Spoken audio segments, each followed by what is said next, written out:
In this series, lowimpact.org talks with people working to build a mutually owned, democratic, decentralised economy that builds community and doesn't destroy nature. We want to increase collaboration to bring about system change. Find links to the sites mentioned in the videos in the description below. Join the conversation by liking, commenting and subscribing to our channel. So I'd like to introduce Will Ruddick, who set up the Grassroots Economics Foundation in Kenya around about 10 years ago. And they run a very successful mutual credit network there. Hello, Will. Hey, Dave. How you doing? Really nice to talk with you. I think you have something like 40,000 plus members and $2.5 million worth of trade last year. Is that right? Yeah. I think we're up to 48,000 households registered in the system now, and yeah, I mean, in terms of regular usage, I think we're on the order of within a typical week, something like 2,000 active traders. And then we've got a lot of people who kind of trade seasonally or monthly on the system. So there's a big variation on how often people are trading in the system. And you've set up projects in South Africa as well, is that right? We tried to, and none of those ended up really taking off there, right? For various reasons we can get into, but yeah. But there's so was that right about $2.5 million worth of trade last year? Yeah. I mean, so that would be Kenyan shilling equivalent, and the tokens themselves that people are trading are just socially pegged, and quite often they're used as a top up to missing Kenyan shillings, right? And there's no, so that tends to keep them. Yeah. But there's no conventional money involved in the scheme at all. Not unless people trade with it just like they would a tomato. Right, like for instance, if there are cases when a woman is going to buy tomatoes and she doesn't have money, so she'll pay in sarafu. She may come back later and buy that sarafu back off of the vendor, right? And so in some senses, sarafu will be considered a IOU, right? And that IOU could be paid in cash or goods and services. But I would say that case is fairly rare. We do also get the case where donors will come in and work with a chama and actually buy off some of their sarafu. And we haven't seen that for a while, but that's something that is also kind of interesting. How to connect fiat systems or other currency systems to these, using things like liquidity pools and other mechanisms, or stuff that we've kind of experimented with and are going to continue kind of A/B testing and trying out to see what works in different cases. Okay. So first thing I want to ask you is why? What's the problem you're trying to solve there? What's your motivation? Yeah, well, I mean, informal debts and just lack of credit, lack of currency is such a rampant, visceral thing here in Kenya. I mean, I am from the US originally, and I came over here with the Peace Corps about 12 years ago, and I had seen these programs. I had studied them, I think, since I was about 20 something, and Bernard Leotar, I read his books and visited Berkshires and all these places, and and I was just, I was really excited about the concept, and I thought that in the development sector that there was a lot more need for it, actually, missing mediums of exchange and just really chronic situations of seasonal poverty and whatnot going on. So yeah, I joined the Peace Corps, learned Swahili, and started working with community groups and kind of showing them videos of what was happening in Bancos Palmas and Berkshires and a lot of these other types of systems, and then kind of just co-designing with the community and what they thought might work, and then trying different designs. And I think we probably have tried well over 20 different kind of variations of community currency designs. And I don't think we're not by far really done with that, actually. What was the attraction of community currencies? What was the problem with conventional money? Yeah, well, it just wasn't there. I mean, there's a lot of other problems with conventional money in terms of just how it's issued and distributed across the world, how it's, systems where, showing how it's extractive, how, banking interest is, gets harder and harder and harder for the world to pay off, and people have to take out more loans at more interest to pay that off and all that kind of stuff. But I mean, fundamentally out here in Kenya, it's just not available. People just don't even have access. I mean, there's a lot of organizations popping up, and even national organizations that are trying to provide credit now to very, very poor people, and at rates of like 7% a day and those kinds of things. And people are taking out loans to eat in some places. I mean, it's really, really ridiculous and horrible. When we, so, yeah. You know, go ahead. When we talk about poverty in the UK or in the West generally, it's a different scale altogether, isn't it? It's yeah. I mean, at least what's an opportunity out here is that there's a lot more sort of ability for people to live off the land in some cases, or create communal structures, and sort of in a way they already are detached. Like there's no Costco or big conglomerate store that they're going to every day. So creating systems amongst each other and creating commons, I think, is a lot more possible and here than, I mean, I don't think it's impossible by any means anywhere in the world, but I think that in terms of like our ability as a foundation to go in and teach a village how this has been done in some other place, or bring a facilitator or a community mama to another village to say how it was done here, like it's feasible and available for us to do. So I think we've had an advantage in that way. How many currencies, how many communities are you working with in Kenya now? Yeah, we don't even know anymore. We're getting about like 100 to 200 registrations every day right now from all over the country. And I mean, just most recently there was there's I think 3 groups now in Kakuma, which is a refugee camp. And so basically what we did was we started with doing paper currencies. I'll show you some example like these, right? You don't do paper currencies anymore, do you? No. And because they were very expensive to print and hard to manage, and we were taking them in suitcases on airplanes, from Germany and all this. I mean, it was really not an ideal situation. We also, went to jail for doing some of this stuff as well. All right, I want to hear a bit more about that. How did that happen? Well, I mean, there was just sort of a sensational newspaper article that came out that saying that we were somehow part of Al-Shabaab and secessionists. And this was during this period where there was this thing called the Mombasa Republican Council that was talking about secessionism. Right. And no, we were not part of any of that. And so that sensational article got picked up by the central bank, and they brought in the riot gear, kicked people's doors down, put a whole bunch of us in jail. Oh my God. And we had to wait several days for them to even figure out what the charges were going to be. And eventually they settled on forgery. And of course, these don't look like, Kenyan shillings. No. Right? Anyway, but they kind of wanted to go to like forgery in kind. Like, can you forge the concept of money? Is that illegal? And of course, there was no laws being broken. And so we ended up doing an international petition, and the public prosecutor took the case away and said there's no law in the Kenya Revenue Authority or the Central Banking Act that would make this illegal, which is essentially, this being essentially a barter system where people were using sort of a barter credit, like a voucher, to trade, tomatoes for school fees. And so we were, at that point, we were able to get out of there, and lots and lots of communities wanted these types of programs. And so we started, we would print, or we do art competitions, and, get people to, come up with different designs, in different communities. Very beautiful. Very beautiful notes. I actually really miss them a lot. I think they were gorgeous. I don't miss having to deal with them, but I do miss them.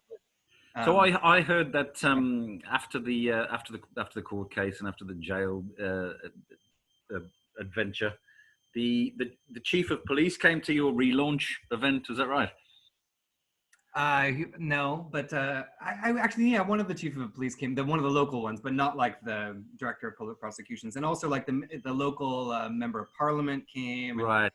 The chief themselves, and so we've always, like, for local politicians and local chiefs, we've always been very together with them. In fact, when we go into a community, one of the first things we do is like, okay, here's a community or a group that wants to do these types of systems. It's for them to bring together the chief and the elders and, you know, that whole sphere to really understand what they're doing. So we had always, we had not done the proper sort of, you might say, like asking for permission from the central bank and things like that. But had we done so, we would have never actually started doing anything. Okay, so and technically, like, we've done a lot of legal due diligence since then, and it is on them, the central bank, to impose regulatory environments on us. Right. It's not for us to, wait for that to happen. And right? It's better to ask for forgiveness rather than permission. Exactly. It's exactly. easier. Especially for, you're a nonprofit. We're not, no one's, there's no cash being traded or anything like that. So like, we had a very clean bill of health, here's our audits and whatnot. So, yeah. So what is it exactly that you do? Can you tell us how it works? Yeah, well, it's a little bit confusing because what we did was in like the end of 2019, we had, I think we were at 11 currencies back then. We had gone digital. They were being traded through these mechanisms that are like liquidity pools where a village could trade with another village. And we were sort of experimenting with blockchain at the time. And then starting 2020, we had been using a bunch of third-party kind of APIs to connect to the blockchain. And we ended up having to rewrite and get rid of that. So there were some proprietary aspects of it. So we wanted it to be totally open source. So we actually had to go back down to just there being one token. And so what we did was we created a Sarafu token, and we replaced all the digital currencies we had in Kenya with just this one token. And we made it into what's much more like kind of like a basic income-esque program, right? So anyone in the country, they dial this little code, and they don't need internet or anything. We have a server sitting there at the telecom. They dial this code, and they get 100 credits. So this is just using a non-smartphone. Exactly. Yeah. So you don't need internet or anything. So we made it available. So that's why these guys in refugee camps can use it right now. And so that happened, and that enabled basically anyone in the country to start all of a sudden using it. So anyone in the country now could get this kind of credit line, if you will, right? And we put a demurrage on that as well. So there's a negative interest, and that gets redistributed out to the active users. And by active, it's just you have to touch your account once a week. So could just to explain for people who are not so well up on it, this demurrage means that it becomes slightly more expensive to hold onto the tokens, so you're more likely to spend them. Yeah, in our case, it's a very simple demurrage. It's more like just a holding tax, if you will, right? So the more you've got in the account, we're paying. It's 2% a month right now, and the sort of system that we're about to push into, it'll be like 0.000015 a minute, and that accumulates up to 2% a month. Right. So you don't get this issue of like hot potato, like let me try to get rid of my balance before the end of the month kind of stuff. Right. Yeah. And then that's automatically redistributed back out into the network. So it's it doesn't actually reduce the money supply. It's just redistributing it. So does that work? Does that get people trading? I mean, you don't employ any brokers or anything like that, do you? Yeah. Well, okay. So we've got kind of, so there's lots and lots of people that register and just use it. What we try to do so we operate a phone call center, and we also work with the Red Cross to do this as well. And so we try to organize people into chamas. So a chama is just it's a community group. And these chamas, we'll train them to do a lot of this kind of brokering stuff themselves. And so what they'll do is, like at a typical meeting, everyone will show what their balance is, right? And those people with very high balances and those people with low balances, they need to balance themselves out essentially, right? So if I have 0 of these, it means that I got products from these guys over here, right? If I have no credits right now, it means I bought stuff, right? I spent all my credits. So this person needs to do either communal work or sell products. And we actually are really, like, a big focus around these systems is to develop kind of social services, social work, public food type systems where we work with trainers on like permaculture and syntropic agroforestry to do collective gardens. Wow. And so all of these chamas now, they pool their sarafu into a fund that they hold, and then they'll use that to pay for these public works. And then people can use that same sarafu to buy the produce from that public work. So it's a really nice little kind of closed loop system. So as much as we can, we push, and chamas, like these community groups, are everywhere in Kenya. They're really ubiquitous. So we work a lot through them, and then Red Cross works with them. And then we try to build this kind of I even like to call those businesses sometimes social enterprises. Like, we're defining a social enterprise by how much it uses the community currency. And so it's a nice metric, you know, for that. So that's been by far the best way to sort of like create sort of guaranteed backing and circulation. The demurrage, it really, that holding tax, it does discourage people from having very, very high balances, for sure. And so that's useful, but that's more like an algorithmic kind of choice.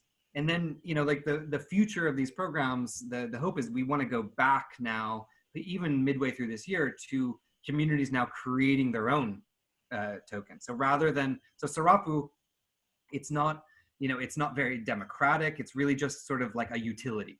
Nobody owns it. It's just a contract sitting there in the blockchain spitting these tokens out to people. So it's sort of just this, like a wrench, you know, that people are using right now. And it does have utility, like you've said. I think we're at like $3 million of trade on that network right now. But the goal is that, like, well, why 100 tokens? That doesn't make any sense. Like, you know, why wouldn't a community decide, you know, if we're going to create, let's say, a token against promises of future production, well, that would be for them to come up with all of those rules. So that's the goal, is that we really want a decentralized system. We've just kind of, we fell into this more like nationwide UBI-esque program. I like to call it like community-driven basic income. And that may continue on. I mean, there's no reason to end it. It doesn't have to end. But ideally that gives birth to, or is like a growth medium for a lot more local mechanisms, and they can all connect with each other. Can I ask a few little basic questions? Could you just Sure. explain briefly, you mentioned the term liquidity pool. Could you just explain briefly what that is? Yeah, it's just a really simple concept. Like, imagine you've got a money changer standing on the side of the road, right? And he's got euros and he's got Kenyan shillings, right? And let's say he's got $100 of each of those. Those are his assets. So when we think of a liquidity pool, like, there's generally someone or a group that's like putting up some assets on both sides. I mean, you could even think about it as like tomatoes and dollars or something like this, right? But you've got assets on both, let's say they're both currencies. And that person on the side of the road is going to say, I'm going to take dollars or euros and spit out Kenyan shillings, right? I'm going to give you these, and I'll probably charge a fee, or there can be no fee depending on, you know, how that person runs their business, or decides, you know, why is he putting those together? So in the blockchain realm, these have been dubbed liquidity pools, because what they do is they create a contract that does that job of the guy on the side of the road. Okay. If you had two currencies in this liquidity pool, so somebody using one currency could push their currency in, and a different currency could be pushed out for somebody using that currency somewhere else. Exactly. And there's some rule there, right? So the rule could be a flat exchange rate. It could be 1-to-1. It could be a diminishing returns equation. So the more you push in, the less you get out on this side, right? And then the more you push out on that side, the less you get out on this side. So you can create these kind of two-sided markets, which are sometimes called like bonding curves, right? That bond this token to that token in a dynamic way. Yeah. And so all of those are really interesting ways to now connect different assets, or, you know, tokens or mutual credits or whatever they are together in a really decentralized way, because they have nothing to do with the issuance of that token. It's a third party choice, right? Yeah. You know, you can stand on the side of the road right now and have a bunch of gold bars in your pocket and tomatoes in your other pocket and tell people I'm exchanging them back and forth. So just to check, so can anybody who's part of this scheme in any group anywhere in Kenya trade with anybody else anywhere in Kenya?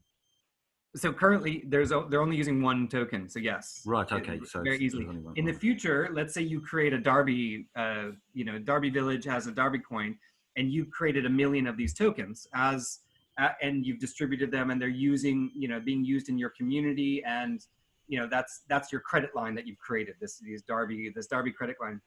Now, let's say you want to create one of these pools. You would take, let's say, 10,000 of your Darbies, hold them in your pocket, like in this example, and you would also have 10,000 of some other currency, and you'd hold those in your pocket.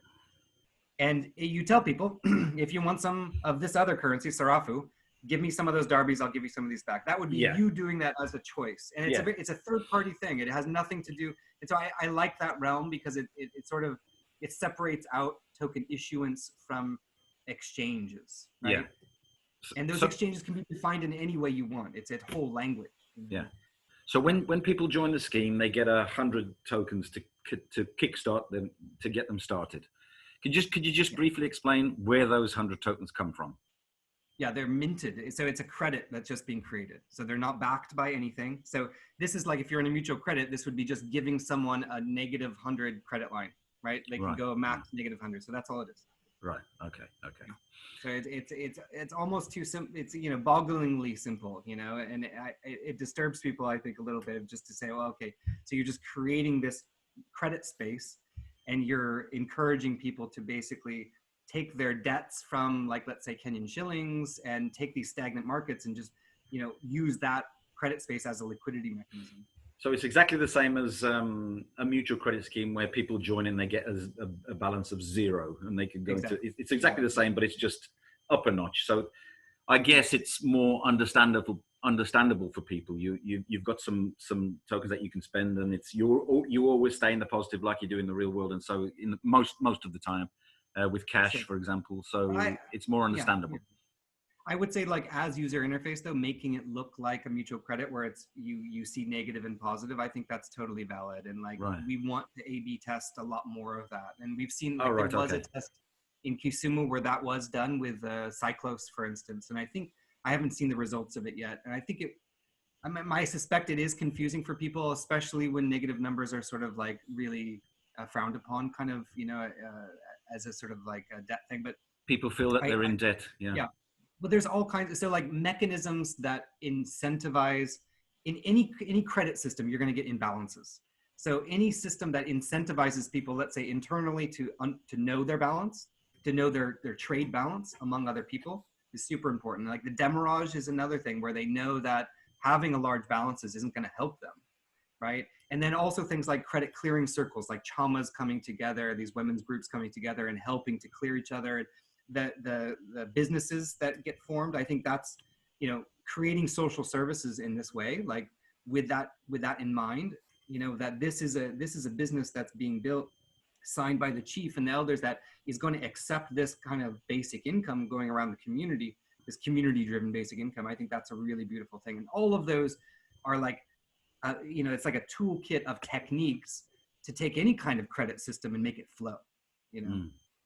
But if you, if there was some sort of a global federation, if there was some sort of a credit commons, then a mutual credit network in the UK, say, where they start with 0 balance and they can go into negative, there's no barrier.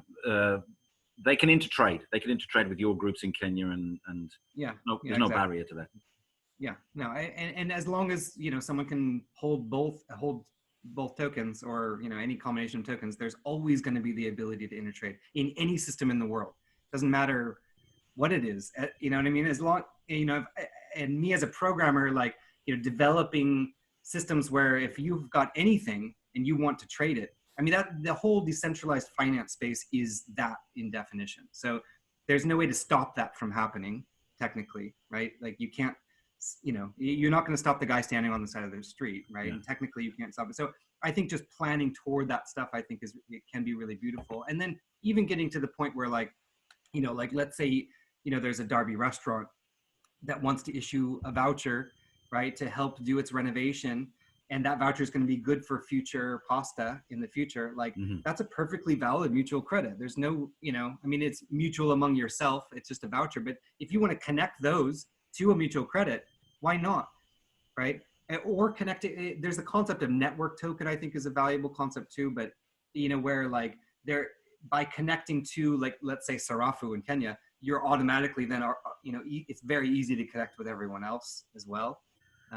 But I think that's the future space, is that, you know, the token issuance is quite simple, and creating, you know, markets and rules for connecting those tokens together is going to be the thing that sort of like creates federated, you know, value and commons of those systems. Yeah, I interviewed Mercedes from Kipu Markets in Colombia, and I think she came over to visit you to see how you did things over there, and she's trying to launch this in Colombia. And what do you think that this kind of mutual credit idea is going to spread more quickly in places like Africa and Asia and Latin America rather than Europe and North America? It's so far so good. I mean, I think it has. You know, even things like Bancos Palmas and Curitiba, and That's in you know, a lot of Brazil. That's in Brazil, isn't it? that's Brazil. Yeah, exactly. I mean, Brazil is amazing. They you know, I think the humanitarian space is a really natural ally, Yeah. and I think that that's a really important, you know, piece to throw in there, is that, like, look, humanitarians have started now in mass distributing cash across the world. Well, that's a financial intervention, right? What kind of cash are they putting into these communities? Why would they be injecting so many euros and whatnot into these countries? Why not empower people Yeah. to make their own? And that absolutely does make sense to a lot of people in, you know, World Food Program and Red Cross. And so things are starting to move and change there, and it's super exciting. Yeah, conventional cash always sort of leaches out, doesn't it, eventually? Yeah, or it creates this horrible dependency. And there's places like Iran where, like, you know, humanitarian sectors have been doing these cash, you know, injections, and they, like, if they stop at this point, it's gonna, you know, like, you know, hundreds of thousands of people could die. And so you end up in these really sort of dependency relationships, which is the opposite of what humanitarian sector wants to do. I mean, they're supposed to be empowering people and promoting the sustainable development goals. And the concept of cash being better than what they did before, which is maybe building toilets and buying cars, like, maybe that's more efficient and more transparent, but it hasn't been sustainable, you know. And of course, you know, like, there's a lot of studies to show that cash injections work because injecting liquidity is powerful. It's just that if that liquidity is dependent on, you know, some foreign state, well then, or even the national governments in some cases, it's really fragile, right? Yeah. And that goes, and it's horrible. So you know, I'm definitely a proponent in some ways of basic income type programs, and that's kind of what the humanitarian sector is doing. I just want those basic incomes to come from communities. Yeah. Right. So this idea of community driven basic income. Yeah. You started to tell me about a German development agency, GIZ, GIZ as you call them. They pumping several $1 million into Cameroon to start community currency schemes there. Yeah, I mean, you know, there's pilots starting all over the place, and that's one of the big ones. It's, you know, is the German government has been excited about community currencies, and GIZ is kind of like their, if you know about like UK aid or US aid or these kind of, you know, it's a German development agency.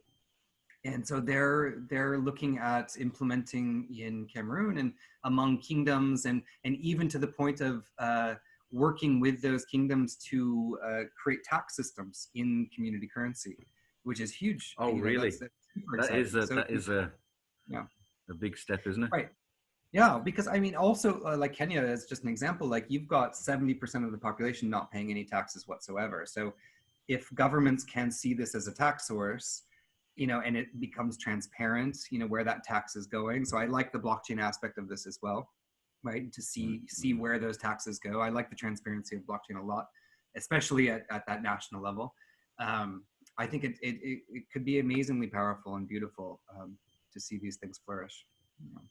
What's your plan? What's your ambition? What's your ideal scenario? Where could this go?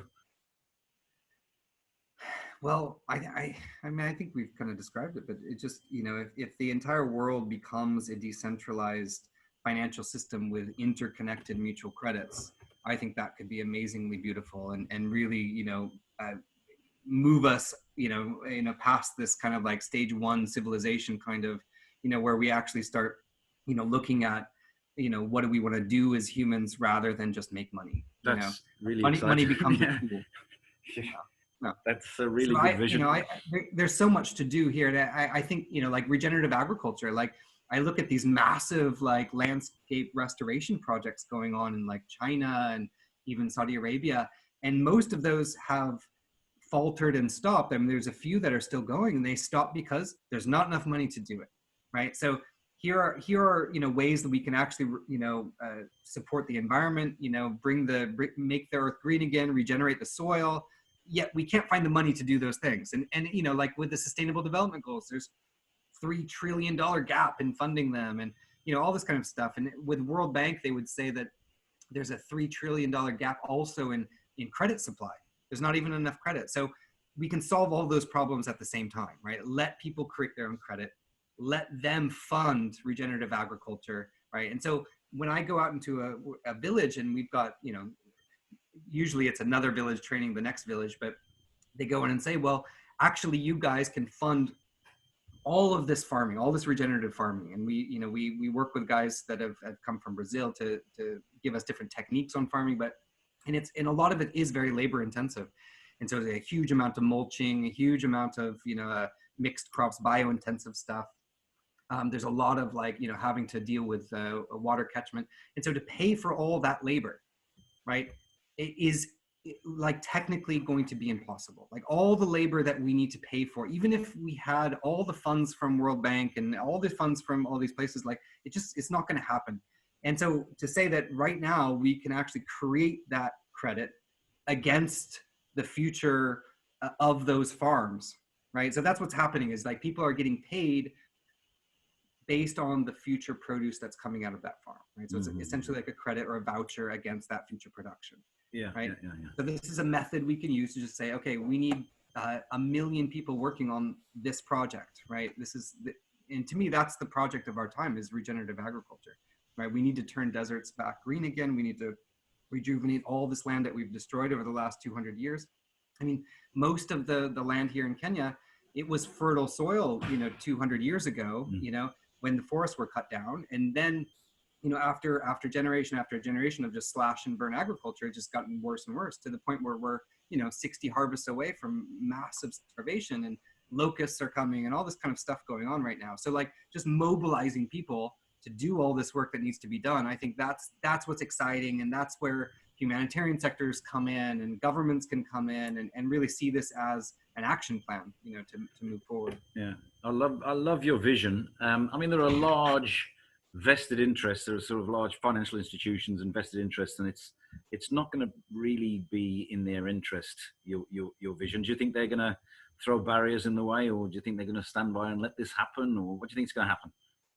I don't know. I mean, I think that there's all sorts of possibilities, and understanding the need for connections and exchanges between these things, and holding, regulatory, licensing and stuff like that. All of that deals with the financial industry, right? So having financial industry that can see the future coming and step in front of it, I think there's a lot of powerful, allies in that space as well. And there's a lot of ethical banks that want to see, like Triodos, there's a whole bunch of ethical banking unions that want to see this stuff happen. So, I think it's a matter of finding really good partnerships with telecoms, with ethical banks, and with governments and humanitarian sector. And there's no stopping it. I think, just showing a few examples, there's a lot of funding for these types of projects. I think we just need to push harder. That's all. So how can people help if they like what you're up to? How can they help you? Yeah, I think the best way for people to help is think about setting up these types of programs with their communities. So, working with their municipalities, working with the community groups, churches, any groups that they can come up with, their neighbors, and coming up with reciprocal trade mechanisms, to share amongst those groups. And there's all kinds of ways to do this. Right now there's time banks, there's mutual credit programs, there's all kinds of stuff. I mean, what we've done in Kenya is that we made that available with what's called USSD. It's a little feature phone service. We have a server sitting there at the telecom that enables that to happen. That requires the telecom to support these kind of things, right? Versus like in other countries like Europe and US, like you've got internet, you have all kinds of options for creating these types of systems. And a lot of it's not even about the technology. It's really about finding that collective structure and consensus, to actually build something like this, and consciously creating businesses or public spaces or public works that accept these. I think that's a huge, huge thing. And in some ways bigger than the currency itself, right? It's about, creating commons, right? If we don't create commons and identify them, and to me, the community currency is one way of maintaining a commons, right? It's one way of paying for the maintenance and paying for the flows that go in and out of that. So I think that's hugely important. So tying in public spaces and commons type infrastructure and, social enterprise and cooperatives into these types of economic flows, so powerful. Community forest associations, all these CSA, community supported agriculture, all of those things need to be knitted together into a strong network, and currencies are ways to do that. So if you get that concept, that's exactly what I want to say. Yeah, that's it's the sort of thing that can knit it all together. Exactly. As long as they're still on these extractive flows, things are not really very sustainable. It's super hard to be constantly in an extractive system. So if you can create that safe space among your allies and amongst your neighbors and amongst your municipality and your city, that's beautiful. And that gets us away from waiting for the national government to save us all the time, right? It empowers people to create their own abundance. Exactly. Where can people keep up to speed on what you're up to and your latest developments? You blog, don't you? Yeah, we've got a blog, grassecon.org, grassecon.org, and you'll find /blog there, and we tweet a lot. I'm at WOR on Twitter, and yeah, I to me this is all activism and action research, and so I really try to expose everything we're doing as much as we possibly can. And so next week, for instance, we're trying some different sort of credit clearing mechanisms with some of these chamas that are interested in experimenting with that, and so just what are the learnings that come out of that? How do we share them? It's hugely important that we all kind of share this information, because these are just useful tools. And I think of all this stuff as just, this is our tool set that we need to grow this kind of next economy and this next civilization with. And we really need to make sure that it's all open source and shared information. It's really, really fascinating what you're doing, and really, really successful as well. So that's the exciting thing. So it's been great talking to you, Will. And I'm hopefully going to keep up to speed with what you're up to, and hopefully we'll interview you again at some point, and when you're much bigger. Sure. I'm happy to be small, though. The idea is, let everyone do this kind of work, Yeah. Thank you then, Will. All right. Cheers, guys. Cheers. Bye-bye. Bye.